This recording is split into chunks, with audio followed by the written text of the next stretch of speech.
Mbote na bino banso bandeko balandi ya émission na biso lelo mokolo mwa lelo mokolo ami balé toye ko éclairer bandeko balandi ba nyonso ba mesana kolanda biso wa bino mopanzi sango journaliste Joël Nomako ya Kombe toye lisusu mpona kobeta masolo na bino parce que bomonaki moi temps elekaki makamususu santé ezalaki bien te mais lelo nzamba pesi ngolu ya moto zali kotonda nzamba na botondi apesi biso liso makasi ya kotelema mpona koya koloba mpona koya kosala musala oyo tomesana kosala oyo tokana oyo tozwa mpona kodefendre mboka na biso oyo toluba te mpona mboka na biso biso esengeli tobundela yango na biteni nyonso nde lelo bandeko balandi toye lisusu mpona kosolola na bino na susi se moko biso banso toyeba kozala éclairé biso banso to comprendre tozokende wapi towutaki wapi tokomi wapi tozokende wapi nini esengeli tosala parce que esengeli na rappeler na biso ete bandeko munguna alembi nanu te munguna alembi te munguna aza kaka komultiplier ba stratégie yango mokolo mwa lelo tokobeta masolo ya mokonzi ya mboka Félix Antoine Tshisekedi Tshilombo oyo azali invité d'urgence na États-Unis d'Amérique tokobeta masolo na mayetali bokutani ngana na benga bango M23 ils se disent opposants mais M23 balingi bake kokutana soki na Sénégal soki na Europe M23 alingaki ekutana kuna pona ba stratégie na bango lisusu ezali vraiment c'est un non événement pona biso bana Congo parce que masolo ya Congo ezobeta na Congo. Alors tokobeta masolo ya Soumina D, le gouvernement Soumina D et le bami tellement mingi na batu tokobeta masolo pona yango tokobeta masolo ya o etali situation ya est ya mboka na biso bandeko balandi nde masolo tokobeta na eleko oyo na bino. Alors tokoumela te tozobanda na lombangu maetali mokonzi ya mboka bana Congo na yebisaka bino mikolo nyonso Félix Antoine Tshisekedi Tshilombo aya na Congo avec des missions précises. Aya na Congo avec des missions précises. La première mission au Félix Tshisekedi aya na pouvoir na mboka na biso ezali 1 kozongisa unité ko réconcilier bato nyonso na kati ya mboka kozongisa unité ya mboka. Deuxième mission ezali kozongisa mabele ya Congo oyo bisika ekenda na bapaya kozongisa yango na kozongisa yango nde bandeko balandi tozokomona bitumba ezali kolanda ye sima ebele parce que banguna bakagame ba Moïse Katumbi ba Joseph Kabila balingi te ke Congo ezonga ini balingi te ke Congo etikala eloko moko mpo ekodekole e Congo soki edekole bandeko même ba pays voisins oyo bazali kobundisa biso ba Sassou Nguesso oyo ba pays voisins oyo Kigali oyo Rwanda ba pays voisins oyo ba Angola ba pays voisins oyo Uganda bazali kobundisa biso ba kozala na esengo te. Mais je voudrais vous rassurer mes chers téléspectateurs que au moment où nous parlons le Congo est en train de se réorganiser à travers son chef de file M. Félix Antoine Tshisekedi Tshilombo président de la République. Donc Congo ezali ko bongisama ezali ko s'organiser malem yango bokomona mikolezo ya liboso bamboka na nyonso bazali ko vivre na bomengo ya Congo bazali ko vivre na minere ya Congo ba marche ko banda bakobanda kolele pa na bango mikauke ko kota na bamboka na bango. Alors Félix Antoine Tshisekedi Tshilombo mwana mboka boyebi tanga ye na pouvoir na kuti makambo ebele poto ebele armée multicolore armée dirigée par les Rwandais les Ougandais et tout ça. Donc ba généraux la plupart atanga na école militaire te akenda na ta formation moko te mais parce que simba ki monduki asimbi Kalachnikov a commis général bazaki ebele et il lelo bazo continuer kozala la police n'en parlons pas ndenge moko bandeko soki mutu a détruire armée ya mboka na bino bandeko soki mutu a détruire armée ya mboka na bino elingi koloba a détruire mboka na bino abomi bino peza. Mais je suis dans l'étonnement. Nous constatons que il y a certains Congolais qui a encore de la confiance na muto à détruire l'armée ya mboka na biso, na muto à détruire la police ya mboka na biso. Bandeko balandi. Alors, tango Félix akuti ba makambo na nyonso, et c'est qui alobaka, abi je vais déboulonner le système. Mais les gens l'ont compris na ndenge mususu. Mais le gars moi na mboka Félix, c'était le par que moi j'appelle le par en peau d'agneau, avant de gagner na décision na na sa motema. Lelo biso banso tozo assister na déboulonnage. Alors, je crois 2 jours passés, mokonzi mboka a eu qu'on retirer ba titre minier. Boyebi Joseph Kabila a pesaki ba étranger 500 titres miniers. Na 500 titres miniers a pesaki na ba étranger. Rwanda à lui seul 200 titres miniers. Bandeko mokonzi mboka après hier ou hier abimisi azui décision à retirer ba titre minier nyonso oyo ezalaki na maboko ya Rwanda. Lelo Rwanda azolela. Lelo zomona Kabila kende na Brazzaville azonga boye. Tokende na Sénégal tosala boye. Nyonso wana Tshisekedi akwense bango na kingo. Bandeko titre minier 500 titres miniers ozoko attribuer, je dirais même plus de 500 titres miniers à pesi na ba étranger. Voyez mboka na biso bisika ezalaki. Bomoni bisika mboka na biso ezalaki. Voilà mokonzi mboka a hésité te, il a retiré en bonne et due forme ba titre minier nyonso wana. Mais ni euti wapi. Information euti wapi. Qui a dit la vérité? Mwana mboka Kabwelu. Mwana mboka kokanga bakanga kiye. Atalibo alubi avant di penya alubi te quand même eza mboka na ngai. Tikana lobabo solo. Mwana mboka tandi. Oto banda ko benga les tout puissants ministres du ministère des mines. Alobi makambo ndenge ezali, afungoli makambo nyonso ndenge ezali. Voilà aujourd'hui lelo ba titre minier oyo bapaya bazwaki mokonzi mboka retiré yango. Et tout ça c'était sous la bénédiction de Joseph Kabila. C'est sous la bénédiction de Joseph Kabila.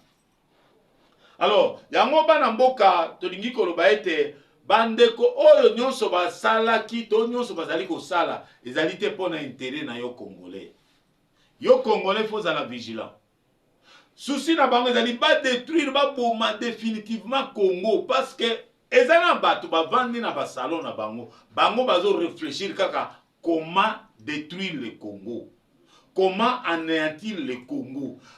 Pour anéantir, pour détruire, qu'est-ce qu'il faut? Il faut faire en sorte qu'on déstabilise le pouvoir de M. Tshisekedi, qui chef de l'État, qui est le défenseur numéro 1 de la République démocratique du Congo. Bandeko, pona nini mutu aboye, yo Congolais, bisiko zali, yo Congolaise, bisiko zali. Pourquoi ne pas soutenir mutu aboye? Okomona mutu mususu aye na ba discours mususu à l'encontre du président de la République. Mais je ne comprends plus rien. Est-ce que toyebi penza musala tozo sala? Bandeko, ba document nyonso bazo faire signer bino. Bozoye ba source na yango te. Ba l'action kaka eza document euti tel o signer. Eza document euti sikam. Non, il faut connaître la source du document avant on t'a signature na yo. Et bele boteka mboka sanke boyeba. Et belé bo pesa nzela po mboka na biso ekata na ndamu sans que boyeba parce que vous avez apposé des signatures là où il fallait pas. Là où il fallait pas. Quand je parle de Raymond Tchibanda aujourd'hui qui se dit il est je ne sais pas moi rebelle du M23. Raymond Tchibanda dans ce pays ici, c'est un homme qu'il faut arrêter. Même s'il faut le pendre, il faut le pendre. Dans ces pays, Raymond Tchibanda ici. Ce sont des personnes qui ont catégoriquement détruit ces pays. Ils ont détruit ces pays. Je suis pas de cette école-là. Je suis pas de cette école-là. La politique n'est pas un mensonge. La politique n'est pas un jeu d'hasard. La politique, c'est l'art. C'est l'art. Si vous avez une politique, vous avez une monde politique, vous avez sala. Vous signé, signa. La politique, c'est l'art. Alors, bandeko tikana annonce bino ete M23 ngana benga bango opposante M23 bayokani sima autour ya Joseph Kabila bakutana soki na Sénégal bango soki na Nairobi na Belgique bango bakutana pona ba nouvelle stratégie. Mais parmi les invités là où bisika wapi passe ezali parmi les invités tozomona envol ya Sesanga ya Deli Sesanga tozomona Moïse Katumbi tozomona bandeko mususu ya ba Frank Diongo MLP tozomona ba parti nyonso bango nyonso bakende kokutana. Pourquoi faire? Pour arrêter de nouvelles stratégies. Tikete na bokutana yo bazolinga kokende kokutana. Joseph Kabila a sa sali parcours. Na Brazzaville, il a planifié la relance des hostilités. Na Brazzaville, il a planifié à réchauffer rébellion, à réchauffer et Mandouki et Beta Malissus. Objectif c'est quoi? Prendre Kinshasa. Objectif c'est quoi? Entrer dans Kinshasa. C'est pourquoi j'en appelle à la conscience de nos forces armées. J'en appelle à la conscience de nos forces de la police. J'en appelle à la conscience du peuple congolais. De tous bords. Bandeko, peuple congolais, tous à la telema. De comprendre que Moutoyo Joseph Kabila a limité, a baissé dans nos mandou qui terre. Joseph Kabila y est déterminé pour déstabiliser le pouvoir na biso. Mais biso, toko pesa ye accès wana te. Toko pesa ye te accès Kabila a déstabiliser mboka na biso. Jamais, jamais, ça ne viendra pas. Soutenu bien sûr par Kagame. Kagame n'a pas un mot à dire pour le Congo. C'est là où je m'en moque de nos amis de la Senko. Et ceux qui attendent par magie un certain dialogue. Bandeko, comment dialogue bino boso betali solo dialogue mais mutazo tinda bino boso la dialogue c'est le Rwanda. Le Rwanda qui est notre agresseur. Senko. Au Rwanda il y a un cardinal hein. Il y a un cardinal au Rwanda. À Boujakate hein. Alobaka fungola munoko te pona kolobata phrase moko ya maitali politique ya mboka. Mais ici le cardinal d'ici, il est libre de tout mouvement. Accueilli là où loge les rebelles, à Sekina Bango. Le président Yasenko accueilli là où loge les rebelles, à Sekina Bango. Le secrétaire général de la Senko, tout le monde de la Senko, il fréquente le rebelle, il fréquente les zones occupées par des rebelles. Et ils reviennent encore à Kinshasa, baza libre. Mais, bande konabiso ya sécurité, bande konabiso ya justice. Qu'est-ce qui se passe? Où est-ce que vous voulez nous amener? On ne comprend plus rien. Hein? Mais c'est quoi votre rôle exactement? Dans tous les pays du monde, ceux qui m'ont accueilli kokutana na rébellion, ya moko eza contre le pouvoir à mboka wana, azonga kana mboka wana te, soka azongi kombo na ye prisonnier. Soka azongi kombo na ye prisonnier à vie. Aussi longtemps que rébellion wana ekozala, aussi longtemps que lui sera maintenu en prison. Mais vous voyez, les Ambongo sont libres, les Choré sont libres, les Mouteba sont libres, et les Riksenga sont libres, tout le monde est libre. Mais pour un paisible citoyen, un journaliste qui est en train de faire une analyse, un journaliste qui est en train de dénoncer des situations grave contre son pays, mais c'est lui que vous voulez interpeller, c'est lui que vous voulez procéder à l'arrestation, aux enlèvements. Non, non, pas comme ça. Trop, c'est trop. Trop. M23 dans le baka toujours likambo chaque jour. M23 El Kinshasa bazali bayebani. Bino ba service boyebi bango. Boyebi ba kombo na bango. Boyebi ba ndako na bango. Ba mususu bazana ba institution boyebi bango. Ba mususu na administration publique boyebi bango. Ba mususu na ba entreprise privée ou publique boyebi bango. Ba mususu bazana ba église boyebi bango. M23. Un pays en guerre, on fait tout pour sauver son pays. Même n'importe quel moyen pour sauver son pays. Sauver le pays, sauver le pays. Il est temps de sauver le pays. Il est temps de sauver le pays. Monsieur, j'attends seulement les gens s'apaisantir sur le gouvernement soumis noadé. Gouvernement soumis noadé. Bato belé bakomi koluba. Non, o wana ko comme ministre te, o wana ko ministre pour nini, o wana te, o wana balongo, on n'a rien, Tshisekedi n'a rien fait. Il n'a fait que mes chers compatriotes. Mes chers compatriotes. Le Congo nous appartient tous, d'accord. Mais le Congo a un gérant qui s'appelle Félix Antoine Tshisekedi Tshilombo. C'est lui le président de la République. C'est lui qui a la situation du Congo au quotidien. Tango yozo lala. Tango yozo na distraction mususu to ya ndembo to ya musique. Mais mokonzi ya mboka azana musala zo sala. Azana information azali kozwa ngo mokolo na mokolo tous les jours. Mais ce qui a tché, ce qui a sali gouvernement na ye. Et qui a tché batu mususu. Tant mususu yo sepeli na bangote. O sepela ki soki bacha ndeko na yo. O sepela ki soki bacha président parti politique na yo. O sepela ki bacha X to Y. Mais pour quelle motivation? Est-ce que yo yebi vision ya mokonzi ya mboka? Est-ce que yo yebi pourquoi mokonzi ya mboka tché batu wana? Est-ce que yo yebi pourquoi mokonzi ya mboka a gardé batu wana? Non, il a la vision. Parce que le président est en face d'un défi majeur. Oh, il y a sécurité, il y a mboka. Comment voulez-vous qu'on mette quelqu'un, on n'a pas confiance en lui?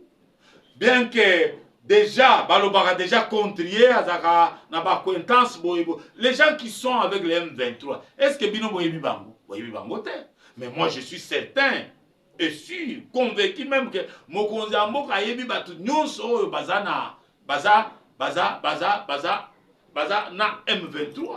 Ou qui sont des M23, parce qu'il a la situation de la sécurité tous les jours. Papa, on va secret d'État. Il y a un secret d'État. En quoi est-ce que ça vous concerne? Tika, Mokonzamboka, Azo Sale la vision. Mokolo Yoko comme président. Okochape batu na vision yo lingi. Oh, vision peut-être yo cadré na mboka. Oh, vision ko sala ke mboka ekende liboso.